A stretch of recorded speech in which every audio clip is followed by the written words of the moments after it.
hermanos, de parte del Ministerio de Cruzadas Internacionales. Como ya lo comentó el pastor, va a ser nuestra primera experiencia uniendo iglesias hispanas con iglesias americanas. Estamos pensando más o menos en unos 12 a 14 misioneros americanos que vendrán, y igual unos 10 a 12 misioneros hispanos. Será en el mes de diciembre, del 9 al 16. Entonces, primeramente Dios, en esa fecha pues tendremos dos cultos unidos, el de apertura y el de victoria. También agradezco ayer a los miembros de la iglesia que se preocuparon por mí. Llevaba 3 semanas, pero malísimo de la tos. Me había sentido muy mal. Gracias por la mezcla de ajo con todo el menjurje que llevó. Luego también un té mezclado de jengibre con miel y las 12 inyecciones. La hermana me decía: hermano, es que duele. Pues la hermana, déjeme decirle que tengo que hacerle publicidad, tiene buena mano. Me las puso una y nomás no me duele nada. Nada. Entonces, tiene buena mano la hermana, la verdad. Duele nada más el piquete de la aguja, pero no duele el líquido. Y según lo que me han dicho, la mezcla esa duele de a montón. Pues a mí no me dolió nada. Y ya me siento mejor. Hace rato vengo de otra iglesia y eran muy poquitas en comparación a ustedes, pero me dijo el pastor: oye, hermano, cuando terminé me dice: éramos poquitos, pero usted predicó con tanto entusiasmo como si fueran 500. O sea que yo le eché ganas, no importa que eran poquitos. No, hombre, ustedes son como el doble o el triple de lo que había allá. O sea, eran bien poquitos, en serio. Pero yo prediqué como si estuviera lleno. Así que le eché todos los pulmones y no sé si mi voz me vaya a aguantar para otra vez el mismo ritmo, ¿verdad? El mismo ritmo, no sé si me aguante la garganta para el mismo ritmo. Y pues como estamos festejando el Día del Padre, pues vamos a hablar pues acerca de los padres. Ayer les comentaba a los hermanos que una de las preocupaciones que yo estoy viendo actualmente en nuestro tiempo es que nos está pasando lo que pasó con el libro de los jueces, en donde la generación de Josué, los que salieron de Egipto, los que allá habían conocido la esclavitud, el maltrato, las humillaciones, las carencias, los de 20 años para abajo, porque los de 20 años para arriba que murmuraron contra Dios se murieron en el desierto, parece. Pero Josué y Caleb y los de 20 años para abajo, que salieron de Egipto, que conocieron todo eso, permaneció fiel a Dios, dice la Biblia. Después se levantó una segunda generación, la generación que nació durante el desierto, durante 40 años, limitaciones igual, carencias. Eso sí, Dios siempre le dio carnita y pan, ¿verdad? Eso no faltó. Y como no había alguna zapatería, Dios permitió que la misma chancla con la que salieron durante 40 años les aguantó. Eso es cierto, ¿eh? O sea, no es chiste. Y la misma ropa también con la que salieron igual les aguantó. O sea, pero era vivir pobre, pero gracias a Dios con lo necesario, ¿no? Y esa generación que supo lo que es la carencia, igual permaneció fiel a Dios. Pero después vino la tercera generación, la que ya no conoció nada de Egipto, la que no conoció nada del desierto, sino que lo único que conoció ya fue la abundancia, cuando ya estaban viviendo en tierra prometida, donde la tierra fluye leche y miel. Y esa generación, dice la Biblia, que se olvidó de Dios. Y esa es la generación que en el libro de los jueces, al apartarse a Dios, fue la que sufrió las consecuencias por haberse apartado de los caminos de Dios. Y el versículo bíblico que explica claramente cómo era la vida en el tiempo de los jueces era: en esos tiempos no había rey en Israel y cada quien hacía lo que bien le parecía. La mayoría de nosotros, los que ya somos grandecitos, maduros, no nacimos aquí en este país. Aunque tengamos ya la ciudadanía, no nacimos en este país. Nacimos en México, Guatemala, Nicaragua, Honduras, El Salvador o Sudamérica. No nacimos aquí. Y me imagino que ninguno de nosotros nació en cuna de oro. Pasamos algún tipo de necesidad y por alguna razón aquí estamos. Algunos de nuestros hijos todavía les tocó nacer allá y después no los trajimos. También ellos allá conocieron las limitaciones. Yo no sé si usted fue pobre cuando sus hijos estaban chicos. Yo sí fui pobre cuando mi hijo mayor estaba chico, porque él todavía nació allá. Yo me acuerdo que tenía nada más 2 zapatitos, que tenía también nada más 2 pantaloncitos, o sea, con muchas limitaciones. Pero ya la generación que ya no sabe lo que es vivir allá en nuestro país, e incluso a veces ni quieren ir al país, porque ni hablan bien el español. No quieren ir porque allá son mudos, no tienen con quién hablar. La verdad, esa generación, nuestros hijos o sus nietos que ya nacieron aquí en este país, están acostumbrados a tener lo que nosotros no tuvimos. ¿Cuál más? Tiene iPhone, tiene Nintendo Switch, PlayStation, Xbox, y súmele todos los, ¿cómo se llama? Toda la tecnología que hay, su tablet, su propia laptop, ¿y qué más? ¿Su qué? No, ese es el de nosotros, ese era de nuestro tiempo. Sí, sí. Entonces, esta generación vive en abundancia. Y pese a que a veces se queja que no tiene, que sí tiene, que no sabe valorar lo que tiene, porque no sufrieron lo que nosotros sufrimos. Y esa generación se nos está perdiendo. Y yo le decía a los hermanos ayer, esa generación me preocupa. O sea, nuestros hijos y nuestros nietos. No somos perfectos, pero amamos a nuestros hijos. Pero creo que la palabra de Dios sirve para instruirnos, para procurar ser los mejores padres posibles. Hay un pasaje bíblico que es el que vamos a meditar en Primer Libro de Reyes, capítulo 2, versículos 1 al 7. Primer Libro de Reyes, capítulo 2, versículos 1 al 7. Que nos enseña, que nos da unos consejos de cómo preparar a nuestros hijos para enfrentar la vida. Preparando a nuestros hijos para enfrentar la vida es el título del mensaje. Vamos a preparar a nuestros hijos para enfrentar la vida, porque nosotros no somos eternos, hermanos, aquí en la tierra. Primer Libro de Reyes, capítulo 2, versículos 1 al 7. Encuentro 4 consejos. Para mí, el orden de importancia no es a como aparece en los versículos. O sea, voy a dar los 4 puntos de acuerdo a como aparece en el versículo, pero para mí siempre el principal va a ser amar a Dios por sobre todas las cosas. Primer Libro de Reyes, capítulo 2, versículos 1 al 7. ¿Ya lo tienen? Sentaditos, sentaditos, sentaditos. Segundo de Reyes, Primero de Reyes, capítulo 2, versículos 1 al 7. Llegaron los días en que David había de morir, y ordenó a Salomón, su hijo, diciendo: yo sigo el camino de todos en la tierra. Esfuérzate y sé hombre. Guarda los preceptos de Jehová tu Dios, andando en sus caminos, y observando sus estatutos y mandamientos, sus decretos y sus testimonios, de la manera que está escrito en la ley de Moisés, para que prosperes en todo lo que hagas y en todo aquello que emprendas. Para que confirme Jehová la palabra que me habló, diciendo: si tus hijos guardaren mi camino, andando delante de mí con verdad, de todo su corazón y de toda su alma, jamás, dice, faltará a ti varón en el trono de Israel.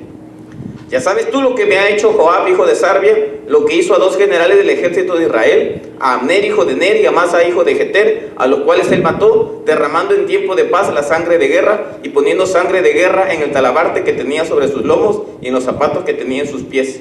Tú pues harás conforme a tu sabiduría, no dejarás descender sus canas al Seol en paz. Mas a los hijos de Barzilai, Galaadita, harás misericordia, que sean de los convidados a tu mesa, porque ellos vinieron de esta manera a mí, cuando iba huyendo de Absalón, tu hermano. Después de 40 años de ser rey, David iba pronto a morir. Y dejó unos consejos muy importantes a su hijo Salomón. porque él quería que a su descendencia le fuera bien. A nosotros como padres. Y creo que mientras más viejos nos pongamos, no es que ya nos comportemos como viejitos. El asunto es que ya nuestra mentalidad cambia. Y empezamos a ser un poco más maduros y a ser menos imprudentes que cuando uno es joven. Entonces, David ahora estaba pensando en su descendencia. Porque, hermano, ser padre es un grandísimo privilegio, porque va a seguir nuestra descendencia. Si es hombrecito, seguirá el apellido. Si es niña, pues no sigue el apellido, pero cuando menos sigue la sangre. ¿Sí?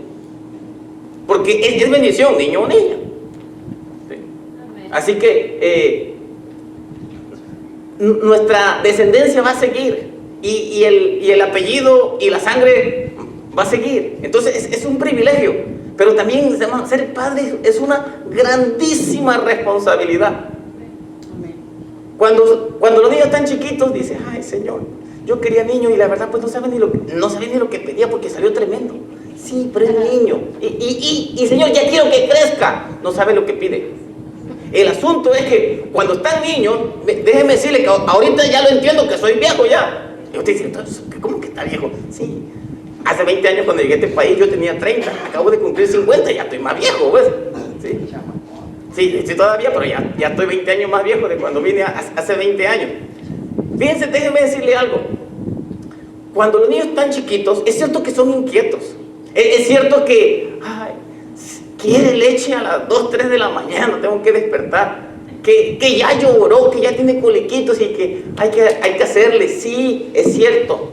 Que ya se hizo popis, que hay que cambiarle el pañal, y usted que es tan asqueroso, bueno, o sea, yo sé que hay problemas, pero déjeme decirle que el problema de niño son problemas de niño.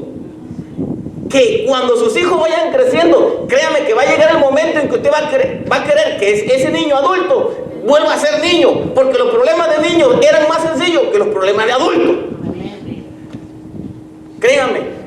Ahorita su hijo está chiquito y no me entiende, pero cuando usted sea viejo y sus hijos ya hayan crecido, me va a entender. Señor, ¿por qué no vuelve a ser chiquito mejor mi hijo? Ya no se puede. Es por eso que hay que empezarlos a educar de una manera correcta cuando están niños, para que cuando estén grandes no nos den problemas de adultos. Problemas de niños son problemas chicos. Problemas de jóvenes y de adultos son problemas grandes. Se lo garantizo.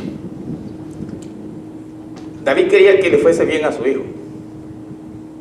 Y él sabía que pronto iba a morir. E incluso en el versículo 10, nos brincamos al 10. Y durmió David con sus padres y fue sepultado en su ciudad. Se fue. Tarde o temprano, hermano, según sea la voluntad de Dios, nos vamos a ir con nuestro Salvador, porque esa es nuestra esperanza. Y aunque como padres no somos perfectos, amamos a nuestros hijos y deseamos que Dios bendiga a nuestra descendencia y que les vaya bien en la vida, porque cuando a ellos les va bien, nosotros como padres nos gozamos. Pero cuando a ellos les va mal o hacen cosas malas, nosotros sufrimos. Entonces nosotros debemos preparar a nuestros hijos para que el día que nosotros no estemos, puedan enfrentar la vida de una manera correcta y sobre todo bajo la dirección de Dios. Es por eso que los 4 consejos que yo encuentro, y trataré de ser rápido. El primer consejo para preparar a nuestros hijos para enfrentar la vida, versículo 1 y 2, que sean trabajadores, hermano. ¿Qué dice el versículo 2? ¿Qué dice? Yo sigo el camino de todos en la tierra. ¿Qué le dice después? Y esfuérzate. Esfuérzate tiene que ver, hijo, sé trabajador, no seas flojo, no deshonres el apellido de la familia. Sé trabajador, porque Salomón iba a tener una grandísima responsabilidad, ser el rey de Israel. Casi nada. Casi nada. Y le dice, esfuérzate. Y él había puesto el ejemplo, porque no le puede decir el papá al hijo, hijo, sé trabajador. Dice, si tú te la pasas todos los días echado en la casa, ¿qué? ¿Cómo? ¿Cómo está eso? Sí, entonces, David había puesto el ejemplo desde pequeño. Cuando David entra en la historia de la Biblia, ¿qué estaba haciendo, hermano? cuidando las ovejas de su papá. Y dice la Biblia que si veía que venía un oso o un león y se llevaba una de las ovejitas, iba tras él. Y yo decía, ¿cómo un jovencito tenía el valor de enfrentarlo? Es que cuando alguien es trabajador es responsable. Y él era bien responsable. Yo por eso, sonará a chiste, pero es la verdad. Yo digo, Señor, ustedes saben que yo tengo una hija, la otra vez en octubre los traje a los 3. Tengo 2 varones y una niña. Y le he dicho, Señor, yo sé que un día mi hija se va a tener que enamorar y voy a ser suegro, lo sé. Nada más, por favor, que sea como David. ¿Cuáles eran las 4 características que tenía David?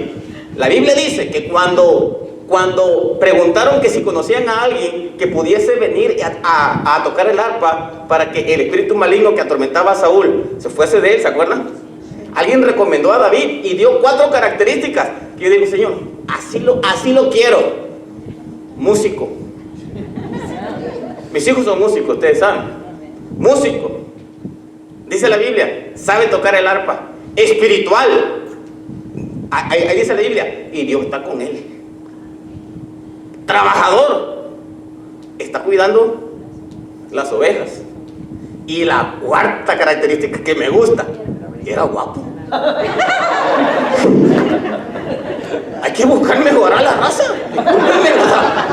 Si usted no la quiere mejorar, pues es su problema. Pues yo sí la quiero mejorar. Entonces, Señor, que sea músico, que sea espiritual, que sea trabajador y que sea guapo. Sí, o sea, con esas 4 características yo me conformo. Con ese yerno yo me conformo. Y claro, también sería una nuera, bueno, 2 nueras, así, ¿verdad? Que cante o toque algo, esa música.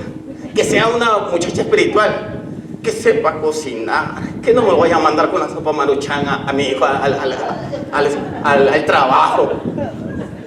Y que sea guapita, ¿verdad? O sea, que sea bonita la muchacha. Entonces, aquí David le está diciendo a su hijo, tiene que ser esforzado, hijo. Porque déjeme decirle, hermano, para vivir bien y hacer dinero, a veces se necesita una carrera. Pero hay trabajos donde no se necesita una carrera. Se necesita cuando menos saber un oficio.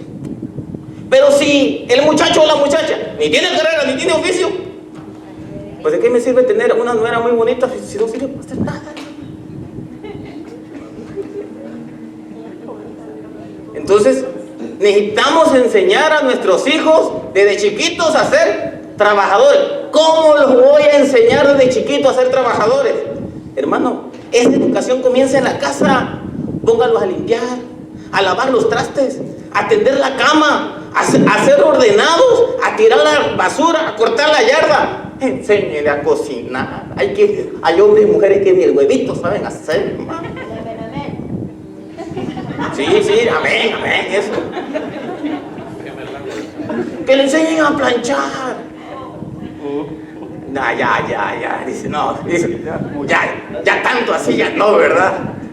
Pero, hermano, necesitamos enseñar, créanme, a nuestros hijos, sonará broma, pero necesitamos enseñar a nuestros hijos a ser trabajadores, hermano. El ser esforzado que está hablando aquí David tiene que ver con ser trabajadores, responsables, productivos, emprendedores, disciplinados, buenos administradores. Donde yo trabajo, los muchachos de entre 18 a 22 años no duran ni 6 meses. Y uno dice, tan jóvenes, tienen las fuerzas que uno ya no va teniendo, pero no aguanta. Por eso, joven, ponte a estudiar, haga una carrera. No quieres un oficio fuerte, pues de perdida ponte a estudiar para que entonces estés en un escritorio. Pero ni quieres estudiar y ni quieres aprender oficio, pues lo siento, pero papá no va a durar toda la vida para mantenerte. Se acabaron los amenes.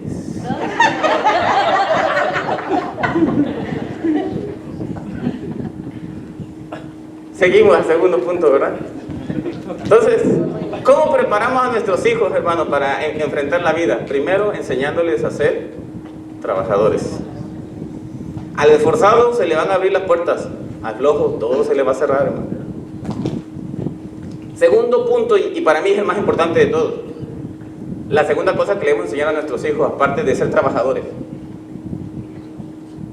porque tener una buena casa, tener un buen carro, vestir bien, comer bien y viajar, cuesta. Pero no podemos enseñarle solamente a nuestros hijos a hacer dinero. Porque si le enseñamos a nuestros hijos solamente a hacer dinero, ¿qué hacemos con el versículo bíblico que dice: ¿y de qué le sirve al hombre ganar todo el mundo? Perder su alma. Es necesario enseñarle a trabajar para que viva bien, pero sin dejar a un lado lo más importante: amar a Dios por sobre todas las cosas. Y la segunda cosa que David le enseñó a su hijo Salomón, en el versículo 3 lo dice: guarda los preceptos de Jehová tu Dios, andando en sus caminos, observando sus estatutos y mandamientos, sus decretos y sus testimonios, de la manera que está escrito en la ley de Moisés, para que prosperes en todo lo que hagas y en todo aquello que emprendas, para que confirme la palabra que Jehová me habló diciendo: si tus hijos guardaren mi camino, andando delante de mí con verdad, de todo su corazón y de toda su alma. Y vean la promesa que Dios le había dicho a David: jamás faltará a ti varón en el trono de Israel. Y esa palabra se va a cumplir si su descendencia amaba a Dios. Hermanos, tenemos que enseñarles, pero con el ejemplo a nuestros hijos, amar a Dios. No le enseñe solamente a hacer dinero. Yo conozco familias, parejas, que les han enseñado a sus hijos a hacer dinero. Y 3, 4 hijos, todos tienen carrera y todos ganan un dineral, pero ninguno busca a Dios.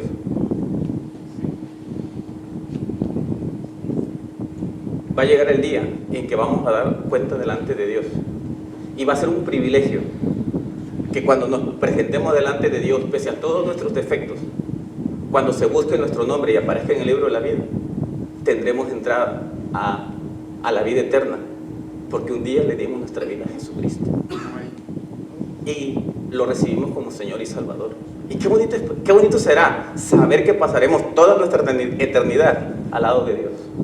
Pero qué triste será que cuando a los hijos y a los nietos se busque su nombre y su nombre no aparezca en el libro de la vida. ¿Sabe qué les espera, verdad? ¿Sabe usted qué les espera, verdad? ¿Qué les espera? La condenación eterna. Y usted no va a poder decir: padre, era mi hijo, dale chance, era mi nieto. Recordemos que nuestra salvación es personal. Es por eso que necesitamos enseñarlos bien desde chiquito, para que se cumpla la palabra: instruye al niño en su camino, y cuando fuere viejo no se apartará de él. Necesitamos enseñar a nuestros hijos, hermanos, a amar a Dios. Y si su hijo ya creció y ya no está en casa y ya formó su propio hogar y no quiere saber nada de Dios, y a usted eso le causa tristeza, siga dando guerra espiritual y siga peleando por la salvación de su hijo. Amén. No deje de orar por él, porque usted sabe lo que le costó criar a ese hijo, y usted no va a permitir que un hijo que Dios le dio, el enemigo se lo robe. Amén. Ahorita lo tiene atrapado y engañado, pero el poder de Cristo lo puede traer a la salvación. Amén. Si Él pudo transformar nuestras vidas pese a nuestros defectos, Dios puede también transformar la vida de nuestros hijos. Amén. Pero no hay que perder la esperanza ni la fe de que Dios en su misericordia los puede alcanzar. Pero usted tiene que estar todos los días intercediendo por él, por ella o por ellos.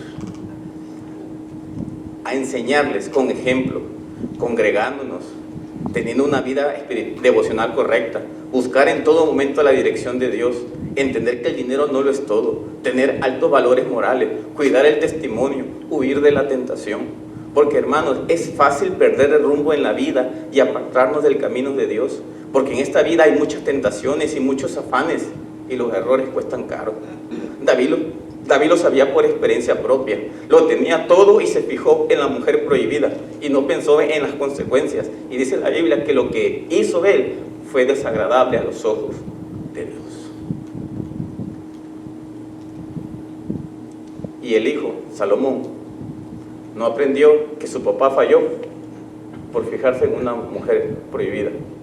Y este bárbaro, cuando llegó a ser rey, pues no agarró 700 mujeres, 700 mujeres reinas y 300 concubinas, tuvo 1000. Yo hice cuentas, 3 años, cada 3 años la veía. ¿Te acuerdas de mí? No me acuerdo, te vi hace 3 años, imagínense.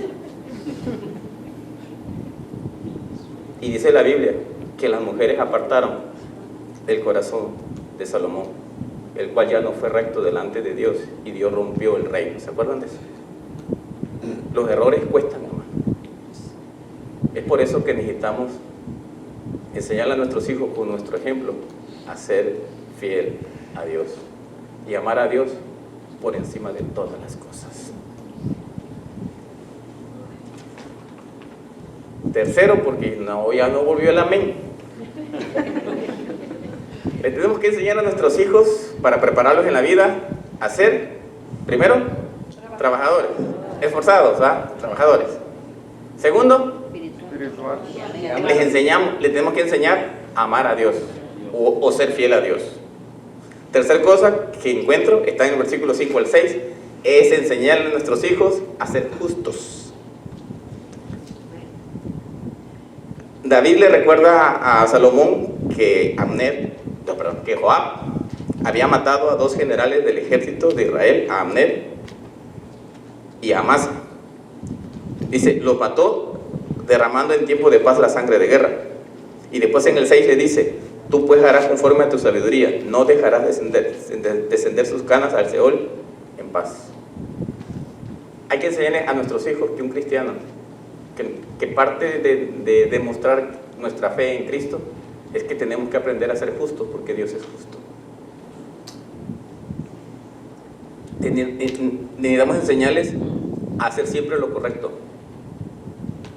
a no hacer acepción de personas, a defender siempre al débil, que si es patrón, o sea que si es jefe o supervisor, sea justo con los empleados, y si es un empleado, que sea justo en su trabajo. Le están dando un salario para que produzca. O sea, cualquiera que sea la función, si es como padre, que sea justo con la esposa y con los hijos. Si es como madre, que sea justa con el esposo y con los hijos.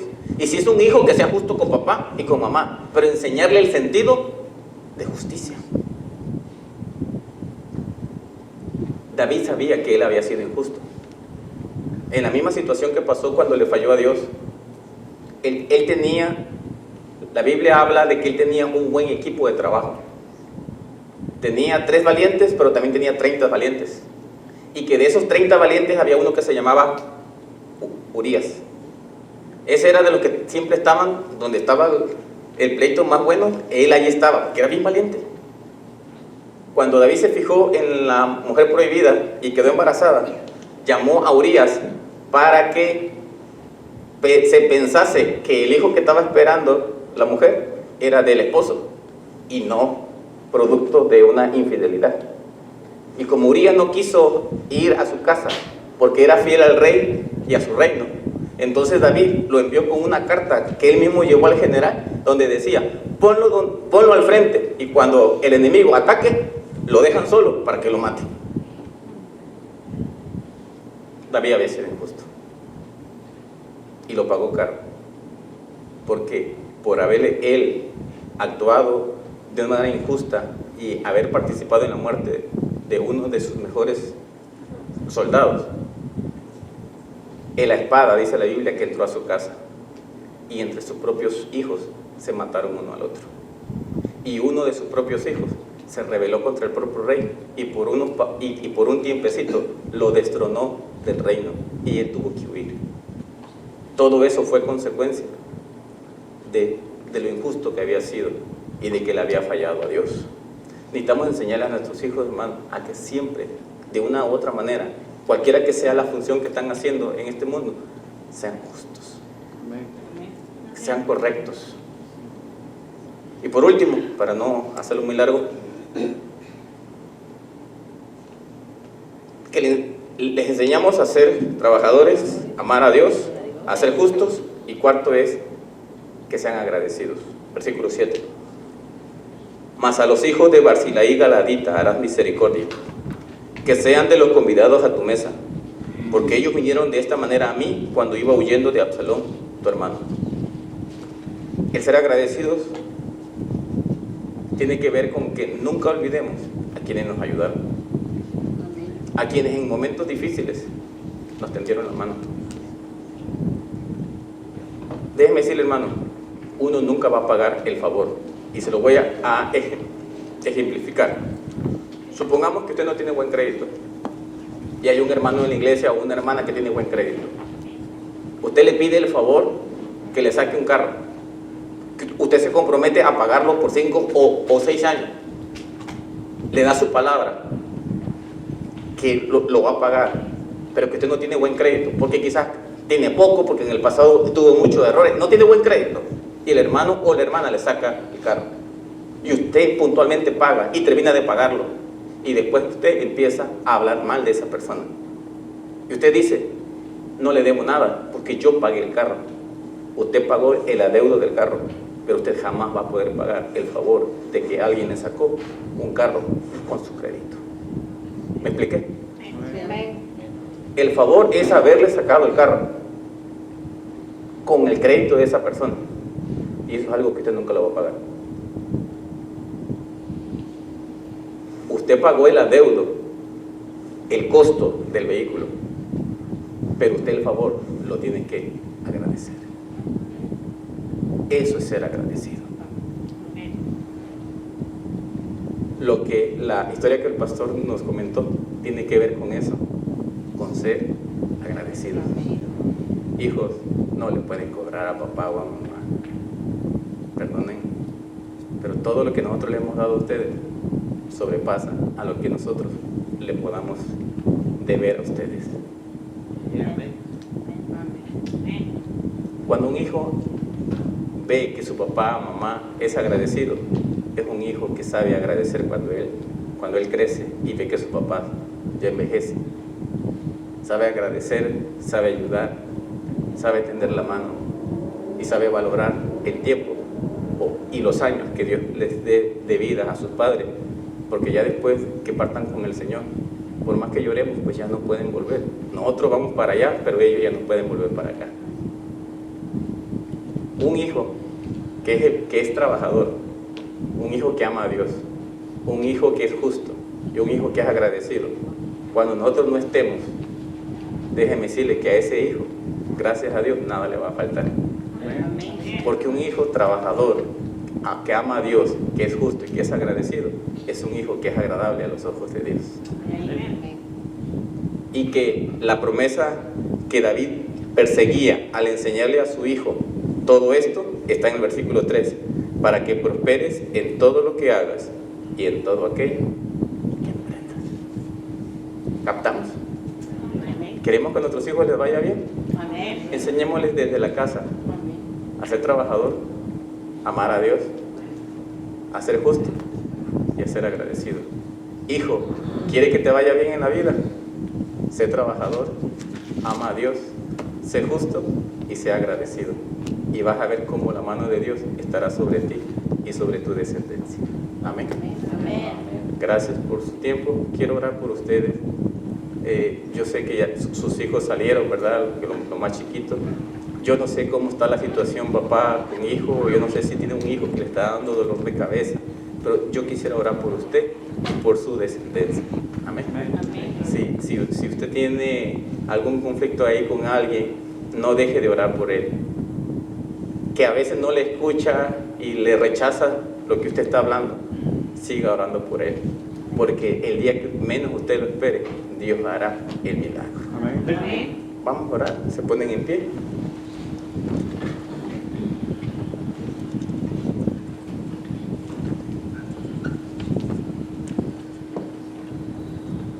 Padre, gracias por la historia que dejaste en la Biblia de David antes de partir a tu presencia, poder aconsejar a su hijo Salomón, un hijo que todavía era muy joven cuando iba a suceder en el trono a su padre y tenía una gran responsabilidad. Pero ahí estaba su padre para aconsejarlo, para enseñarle el secreto de una vida próspera. Y el secreto principal siempre va a ser amarte por sobre todas las cosas, Dios. Pero obviamente también va a ser trabajador, ser justo y ser agradecido. Pero todo, Señor, todo proviene de ti. Por eso rogamos, Señor, por nuestros hijos. Por lo que tan chiquitos tenemos todavía tiempo para poder trabajar en la vida de ellos. Pero si ya los hijos están grandes y ya salieron de casa, ahí es un poco más difícil. Pero yo ruego, Señor, que si algún hermano está sufriendo porque está batallando con algún hijo, alguna hija o algún nieto, yo ruego que tú en tu misericordia, por amor a tus hijos, tú puedas traer salvación a la vida de esas personas, Señor. Y que aunque hoy digan que no quieren nada contigo, tú de una u otra forma propicies situación en donde esas personas puedan reconocer que la fe que su papá y su mamá por años han mostrado es una fe firme y que no hay nada mejor que estar en tus caminos. Porque sabemos, Señor, que tomados de tu mano podemos entonces vivir de una manera en donde sabemos que aunque vengan obstáculos, tú siempre actuarás a nuestro favor como nuestro Padre. Bendice nuestros hogares, bendice nuestra descendencia y, Señor, que tu paz sea sobre cada uno de nosotros, en el nombre de Jesús. Amén.